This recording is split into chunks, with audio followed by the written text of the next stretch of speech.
folks, Mike the Ref here with Backbreaker Media, and one of the things I'm trying to do here with the channel as we're coming up here is do a little review show on some of the bigger shows here. Feel free to send your thoughts here. I got live on Twitch and Facebook Live here tonight. Want to give everybody on Facebook Live a chance to check out the what we actually do with our Twitch program here. You can see just in the corner, there's the Twitch channel. If you guys want to sign up, give us a follow. It's free. I'll be honest, of all the pay-per-views I've watched from AEW so far, this one, in many senses, to me, does not rank up with any of the ones that were produced before. This one, the early part of the card started to drag behind. We had an incident halfway through the show that I'm going to get to here that they really started harassing themselves about here, which they kept talking about themselves talking way too much themselves about it, which is never a good thing either. The pre-show matches, I'll be honest, the YouTube channel, the video started to lag quite a bit. There was, here, let me throw this up here. We got Joey Janela over Serpentico, and then Private Party over Dark Order 3 and 4.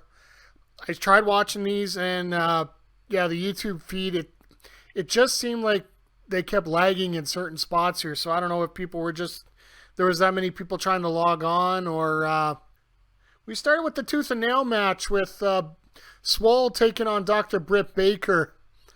Now, to me, this still feels like one of the...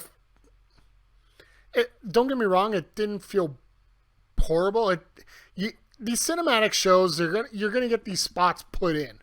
Like, you're gonna hit points A, B, C, D, E, F, and G. Eventually, Swole wins after putting a gas mask on Britt after Britt injects herself with some Novocaine in her legs so she couldn't move. It was goofy. It was supposed to be. My biggest issue with this match is the fact that it should have taken place throughout the card. You have the first part where she gets there, comes in to see Reba, or Rebel, sorry. You know, Brick didn't get her name right, but knocks her out. Then they have Swole go and look for her, go to a match, come back. That's what a big cinematic match like this would be useful with. Cover it over maybe 2 spots, maybe 3. You do it all at once, especially at the beginning of a show when the crowd's really hyped up. Everybody's raring to go. A match like this is meant to either send the crowd home happy, or to give them a break after a big incident that happens, which could be a part of a lot of things here. So anyway, Swole gets the victory, and hopefully this adds up to other stuff here as well for her. As we're going to talk about later on, Shida and Thunder Rosa, great match, but basically the Young Bucks are looking to be taken more seriously here, and the BTE trigger at the end ended up getting the victory for the Young Bucks here. I think this would have been done a little better if the commentary was a little more serious about how angry that the Elite are about losing out because of Hangman Page, and you're going to see later on how that may develop here into... They're trying to grow something, but I don't know what they're trying to grow right now. That might be the best way to put it right now. You have... but we'll get to that during the tag title match here. The Casino Battle Royale. Now, there was a lot of interesting spots through this. Like, Sonny Kiss eliminates Jake Hager to keep that feud going. You got Big Will Powers comes in, and he was like, I don't want to equivalent the same way, but He felt like he was a bit of that Keith Lee there in that matchup there. He's the big boy, the big beef that come in, and he was going toe-to-toe with everybody in the ring, including Archer, Hager, the Butcher, all the big guys in that matchup there. Had a hell of a showing for himself. The Joker ends up being Matt Sydal, which was great and horrible all in the same time here. Great for the fact that I love seeing Matt Sydal out there. His third eye gimmick, it works for him. It works well. He gets to pronounce more of a character than just being a flippy dippy. But he tries to go to the top rope and do a shooting star press as his first move. And the best way I equivalated it on to the Federation on Twitter was if you're trying to go for a shooting star, but you actually slip on some oil or something at the top, that was just whoosh, boom. Not good. Not good for your first match coming in.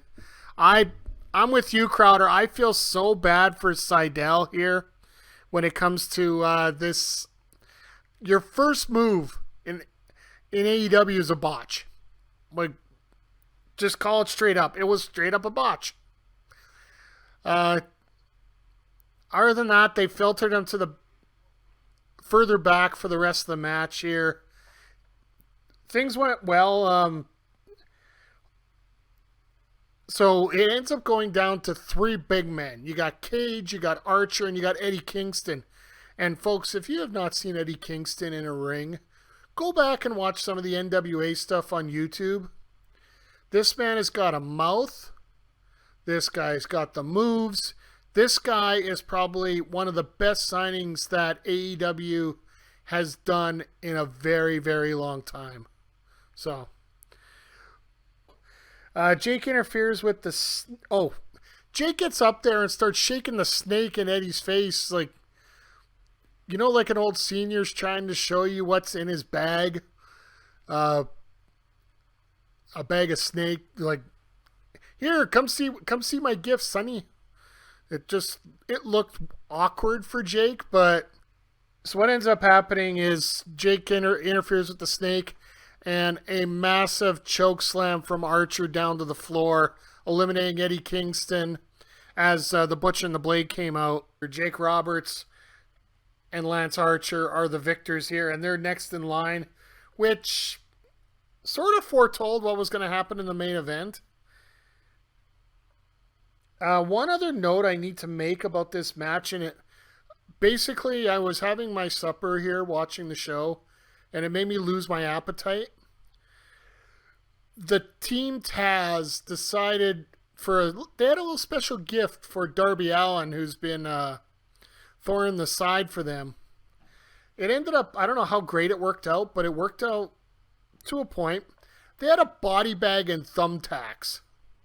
So they put the thumbtacks inside the body bag, put Darby in the body bag, zipped it up, and then basically press slammed Darby out of the ring onto the stage area. If you guys watch AEW, you know you got that stage area on the far side. So I've got a feeling Darby got caught with a lot of tacks, but I also think there was a hole in that bag, because after that there was a lot of tacks everywhere. The Broken Hardy Rules match between Sammy Guevara and Matt Hardy. Well, match starts out, it starts out in the football field, so automatically I'm thinking cinematic match. It's going to be all over the place back there, and all right, we got 2 cinematic matches. This is why the whole Britt Baker Swole match was in the one segment, because they have a full one here. But no, it ends up coming out to the ring. But let's talk about a few things here at the beginning. Sammy comes out with a golf cart with a Matt Hardy with a circle with a slash through it. It's sort of a turn of events from what happened last month with the Stampede, where Sammy ends up getting run over. Unfortunately, Matt knows how to sidestep, so Sammy crashed.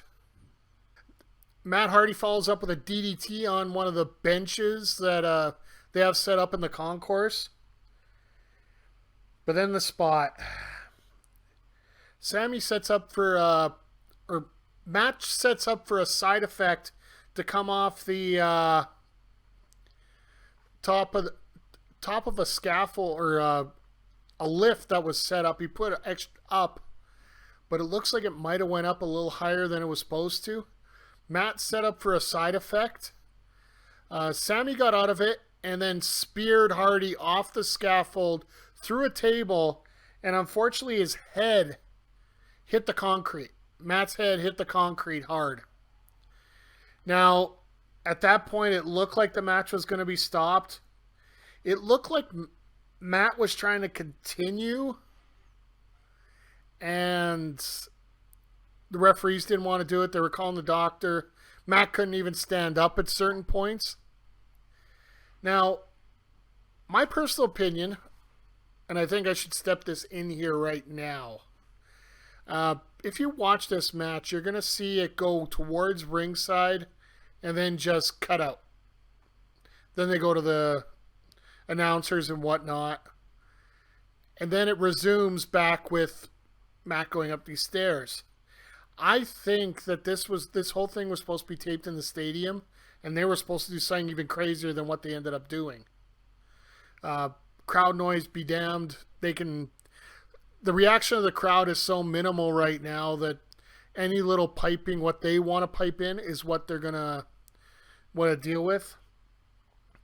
But they definitely dropped the ball here with... it's obvious Matt got a concussion here. But the concussion protocol that they had at AEW didn't allow for something like this to get stopped and just stopped.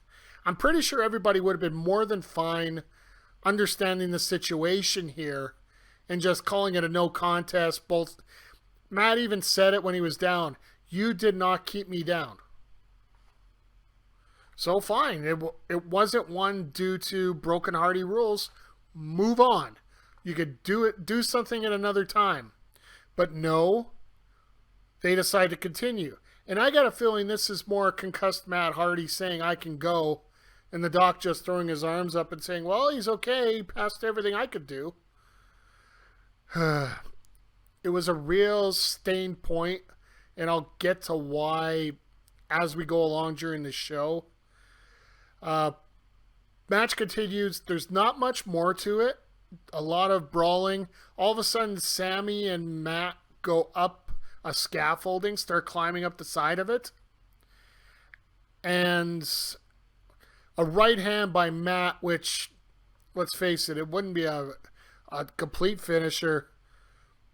But Sammy goes through a table, and considering this is AEW, a spot like that usually doesn't finish a match. But it did, and we're done. So, Matt Hardy wins. They show his face up there. Then they cut right out. Now, AEW is going to have to do a lot of PR to fix this. I bet you Tony Khan's in the middle of a press conference right now defending his doctor and just... I don't know how he can honestly defend the doctor in this case. What he can do is... Basically, he's going to have to say, look, we fucked up. We need better protocols. Even Matt's wife, Rebby, was on Twitter talking about what kind of bullshit is this, which I can't blame her because she got her DMs from Facebook and he hadn't responded back, whether it be text message or DM. You know something weird's gone on here, and it's actually really, really embarrassing for AEW to have this issue. And they bring it up again on commentary 2 more times here tonight about what happened kayfabe-wise here and that. The more you bring that up, the more people are going to think about it, and it just ruined everything. So, as far as I was concerned, the steam of this show and the steam of the show was taken away quite a bit. Let's face it, folks. The thing that happened here that makes it worse is the fact that the next match really has to suffer for it. And it was one of the matches I think that a lot of us were looking for.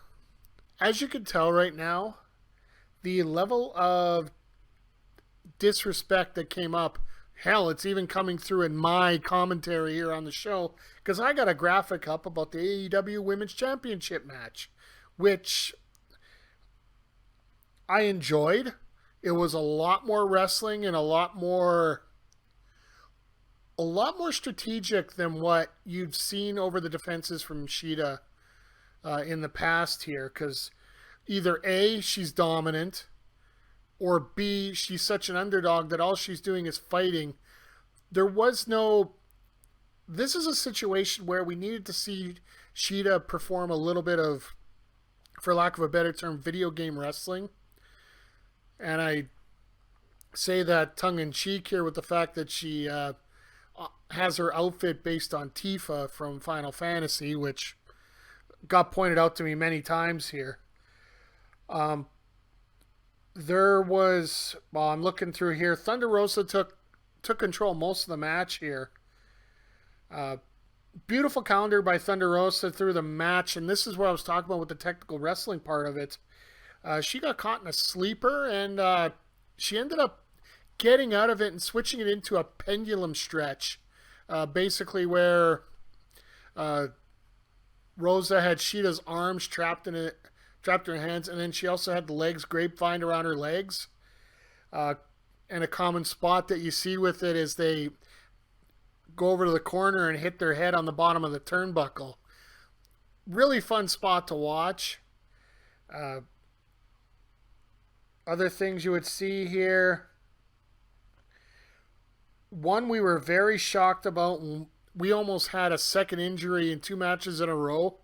Shida hit a Meteora over the ropes onto Thunder Rosa, who was on the staging, and she missed the step by I'd say maybe an inch based on the camera view. It was scary to say the least. One thing I see here, Falcon Arrow by Shida on the Thunder Rosa only gets her a 1 count. This Japanese fighting spirit has come out in all of us. Tried to get the stretch muffler in on Thunder Rosa. Thunder Rosa gets the ropes, gets out of it. Eventually, the ending ends up being a running knee, a Tamashi, onto Thunder Rosa for the 1, 2, 3. If this match would have been put anywhere else on the card, people would be glowing all over it. But because of what happened in the last match, people just don't appreciate this match the way that it, as good as it was. As far as I'm concerned, it was an absolutely phenomenal match. So, there's not much more to say. This could very well be the highlight of the night here. Either if it was... Blake Cannon's here. If this was 2K, she would have no-sold that Falcon Arrow completely. Well, either that or else guys doing the parachute, but I digress at that point here. Now, after that, we had a nice little segment, and I'm only bringing this up because I want to bring a little bit of humor into this, and something I'm going to be talking about next week a little bit more. We had Kip and Penelope's big announcement. So apparently Kip Sabian and Penelope Ford are going to get married on Dynamite. And they're going to have the bachelor party on Dynamite, which, okay, fess up, I'm permanently single as much as can be. But just going through my brain here, the stuff you'd probably want to do on a bachelor party for the most part, wouldn't you not want that on TV? The other big announcement, a part of this, is they wanted to... they're announcing the Best Man's going to be coming up this Wednesday on Dynamite, which who knows what's going to happen now that Jimmy Havoc's no longer with the company. Yeah, Blake, I'm with you here. A wedding on a wrestling show, what could go wrong? Well, you know that is Joey Janela's ex-girlfriend. I don't know if they want to kayfabe that back across because I know that Brandy Lauren and Joey Janela are the newest Kick couple. But the part that I really enjoyed about this is has nothing to do with this announcement. And I know I don't grab many screenshots, but I want to give a thank you, a very special thank you to Wrestling Gary on Twitter, Gary Cassidy, who popped this one off on Twitter, and I managed to grab it. This is going to be about what I'm going to talk about a bit next week. And if you guys have been on social media today and yesterday, uh, Blake, you want to see the wedding go normal? Well, here's something that really is going to stun a lot of people here. This came up on Twitter or on the feed, which that little blurb at the bottom there. All Elite Wrestling approves a Twitch channel. Shocking! 8-man tag team match here. We got the Dark Order with Evil Uno, Stu Grayson, Colt Cabana, and Brody Lee taking on the Natural Nightmares of Dustin Rhodes, QT Marshall, Scorpio Sky, and Matt Cardona.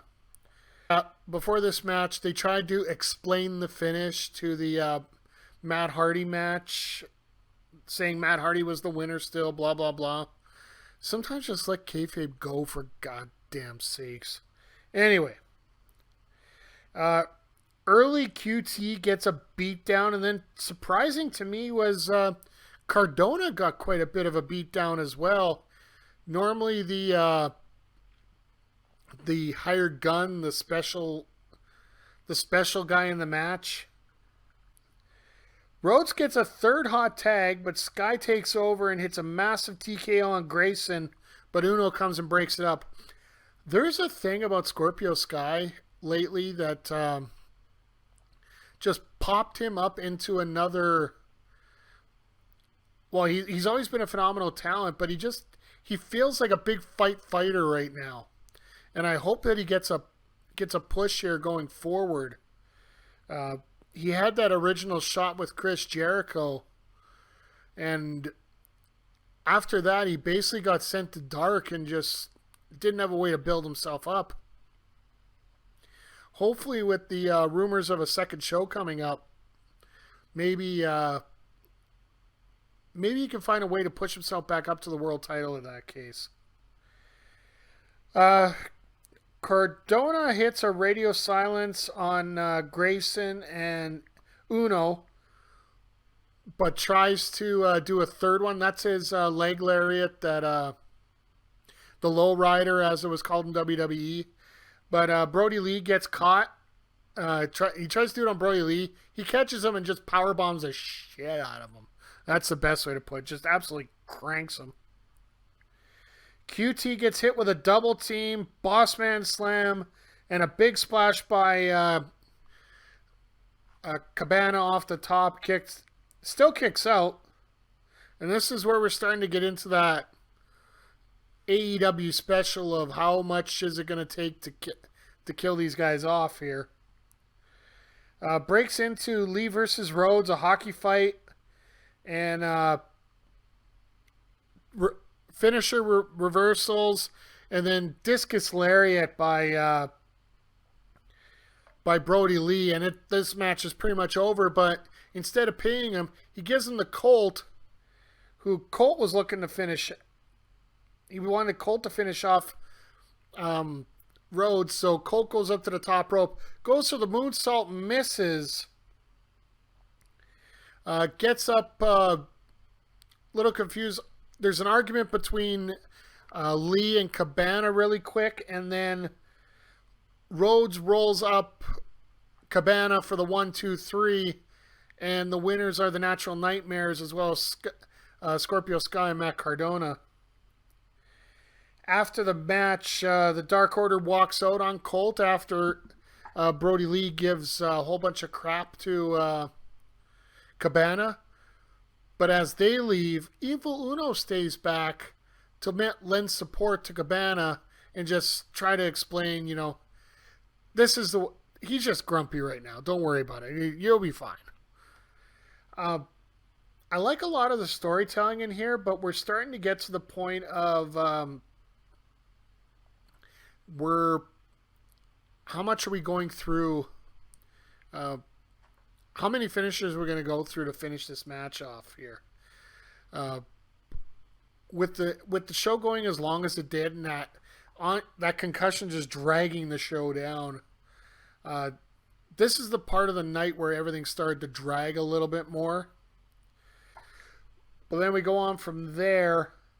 And folks, we're coming up to, I think it was 8:30 when this match came up. So we're starting to get to 2.5 territory. And I thought we were going to be almost, we got 3 matches to go. And I thought we were going to lose a match here or something. So, but we had, for the AEW Tag Team Championships, we have FTR versus the champions Hangman and Omega.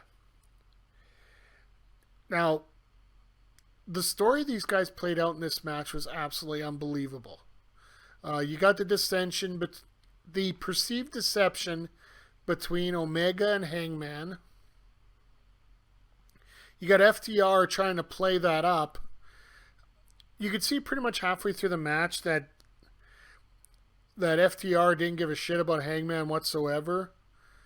And after the being the Elite section where Hangman got ousted from the Elite, the level of trust between Omega and Hangman was faulting to start. Then it started to pick up. All of a sudden, Omega gets caught and FTR just puts a clinic on, taking out Omega's leg here between chop blocks, attacking reverse figure fours. The move that Dax Harwood used to beat Chuck Taylor to get into this championship match. He had it locked on for a good minute and a half. Omega wouldn't give up though. One move that popped me was FTR ended up using, as Omega was trying to get up to the ropes and try to fire himself up to keep going, FTR ended up using the Power and Glory finisher, if you guys know some old school wrestling, with Dax hitting the superplex off the second rope and Cash going up to the top and hitting a splash onto Omega. And we were pretty sure that was going to be it, 1, 2, 3. But there was a kick out. Again, where's the gun? Basically is the words I'm looking for myself right now. So the way it ends is the hot tag is made. Chaos ensues. The champs have, I believe it's Cash, all lined up, ready to go. And the prototypical, we're setting up for the V-trigger last shot lariat, or buckshot lariat, was set up perfectly. And then you have Dax that grabbed the ankle of Paige on the outside, screwed up the momentum, popped in. So they go for the lariat, and that gets missed. Omega's still whipping off the ropes, going for the V-trigger as Paige has Wheeler held in his arms. Wheeler ducks and hit, and Hangman gets clocked with the knee. Gets shoved into FTR corner. One spike pile driver. You would think that'd be enough, that put people on the shelf for months before. But no, kicks out at 2. So what do? They do another one. 1, 2, 3. Very anticlimactic ending on this one. Because they tried to hold it out a little bit longer than they should. And it's a typical Kenny Omega match when he's trying to tell a story, and I get it. And it's beautifully told in many respects. But when you're used to having a show where there's fast-paced action everywhere, I don't mind a bit of a slowdown for a little bit. But if you want to basically when you're building up a promotion and you're building up a fan base, you want to have your you got to have either one style or another, and yet if you want to switch it up, that's fine. But it just seemed to just keep dragging along for way too long.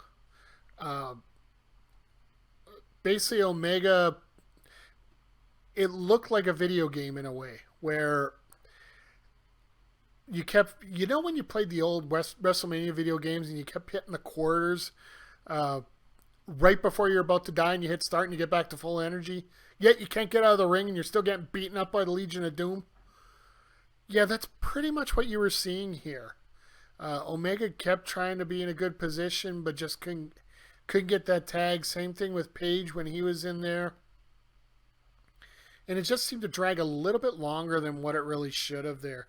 But I will give a shout out to Kenny Omega, whose tights tonight were pretty much all the Avengers in the new Avengers game that dropped yesterday. So I'm hoping to get that game myself. So it's pretty exciting. The other big thing after the match,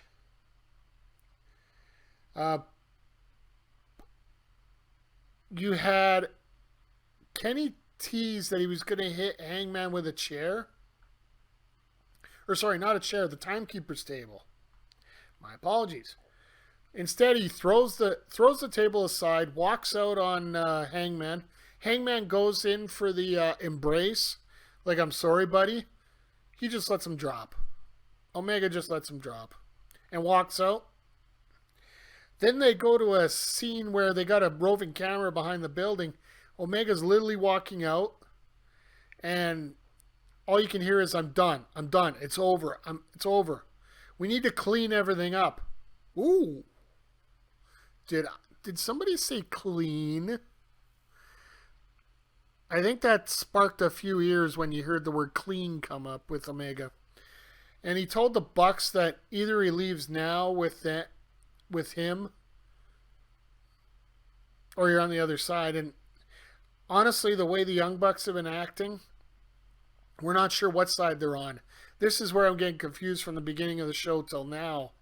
They're acting like heels before, and now they're acting like they're not sure what they want to be.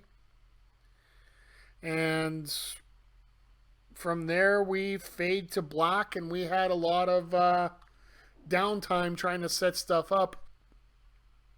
Again, they bring up the Matt Hardy concussion situation here, saying that the doctors cleared him, blah, blah, blah. We don't care. Let's just call it straight up. We don't care at this point. You guys fucked up. Tell us after the show what's going on. You've already stated your piece that this is the way it is. Let's move on, all right? We can fight with you after the show about it because you're not... Everybody's paid their $40 to watch this already, so you don't have much of a way to fight around it. So anyway, so the Mimosa Mayhem match, the way the ring was set up, basically think of a yin and a yang on the opposite sides of well, let's see here. Yeah, two pools of mimosa set up here, two tables with champagne bottles on a platform next to it, and you got the ring in the middle, of course. So they wanted to make sure, and this just brought back memories of a match I did in CWC when we had a tables match between Jude Dawkins and Chris Parrish, where I made sure to remind everybody that somebody had to be put through a table. We ended up having one of the tables just randomly break after a boot because somebody doesn't know how to cut right. But I look like a genius for the way I called that. So this one here, they said that somebody had to be completely submerged in the mimosa in order to lose the match or else pinfall or submission. And for some weird reason, which oddly brilliant in many ways, they told us that there's no rope breaks in this match. Which obviously, if there's no disqualifications, there's no rope breaks. referee can tell you to break, but you don't have to. Because what are they going to do? Disqualify you? No. So anyway, let's get to the actual match here. Both guys come out, and they're coming in hot right off the bat. Jericho hits a code breaker. Bam! Right off the bat. Gets a quick 2. There was a big brawl outside. They eventually took the fight outside after Jericho had the early advantage after that code breaker. A lot of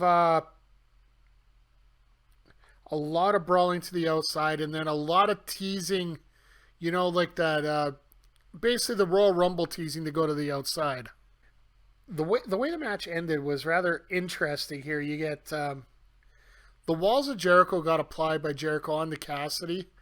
Cassidy got over the ropes, and this is where the genius part of the no rope breaks came in, because you got Aubrey Edwards flapping her arms like an eagle, emphasizing that there's no rope break, which Cassidy takes.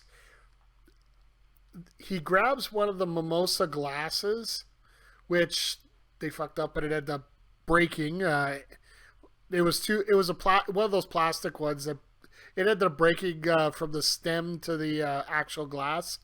So Cassidy grabs the glass, fills it up with mimosa, and splashes Jericho in the face with it. Beautiful, beautiful thinking on that. From there, Cassidy gets up, starts attacking, ends up hitting a running PK, which the cameras are horrible at, showing how far away he was. Tilt-a-whirl DDT, but still only hit a 2. Cassidy goes up to the top, gets caught with a code breaker, only 2.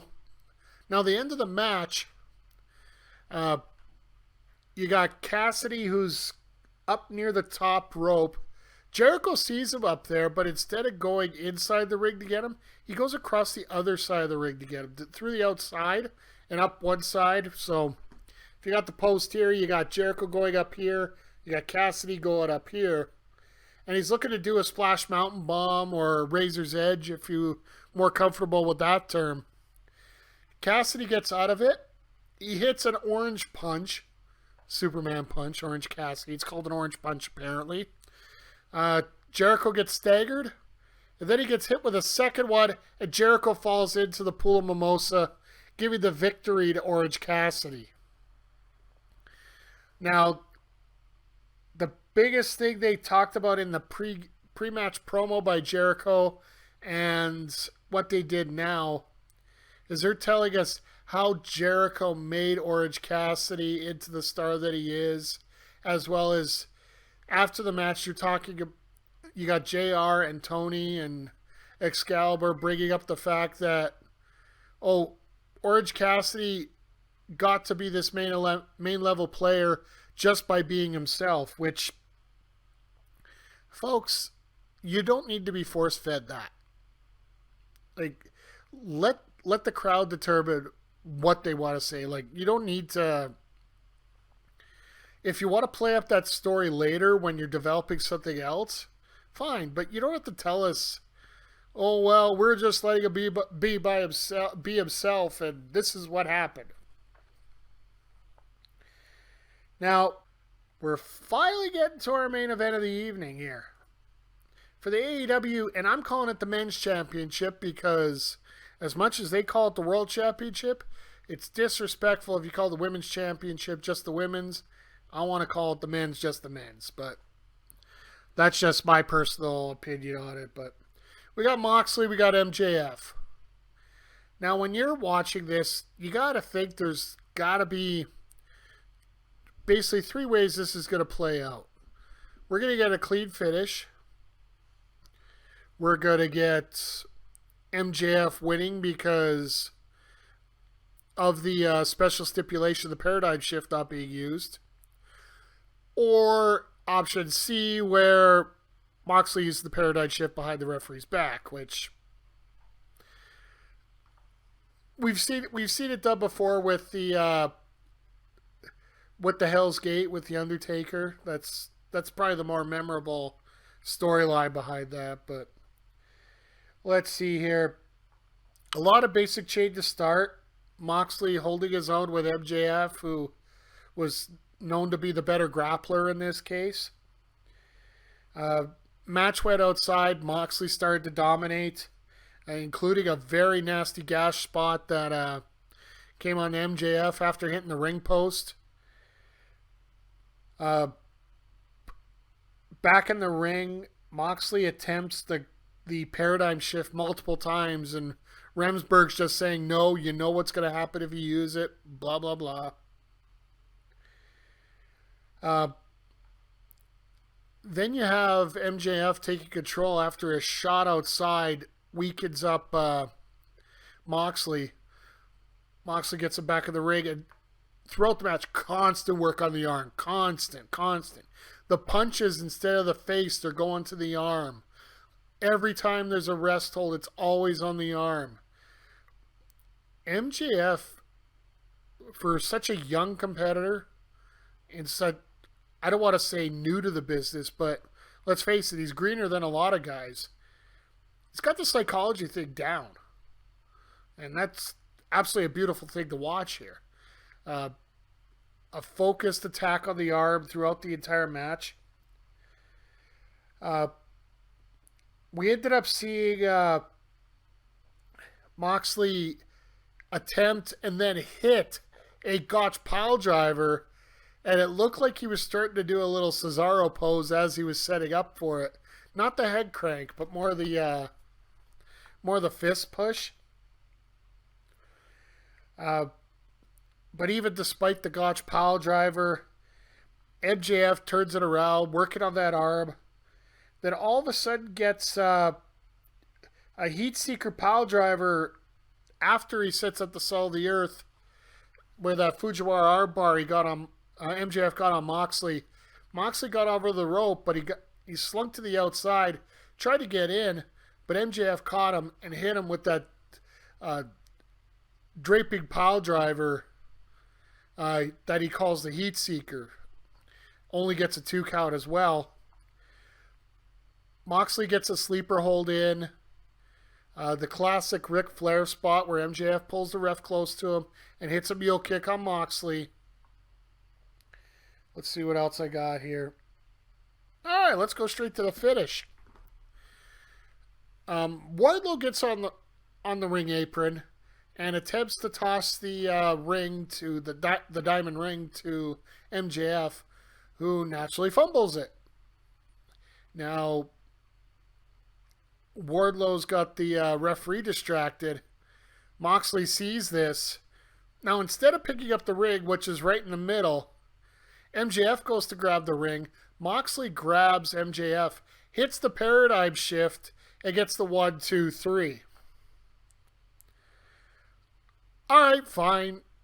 I knew it was going to be one of the 3 options, and hey, option C, that's what happened here. Decent finish. I didn't like where the commentary went with this.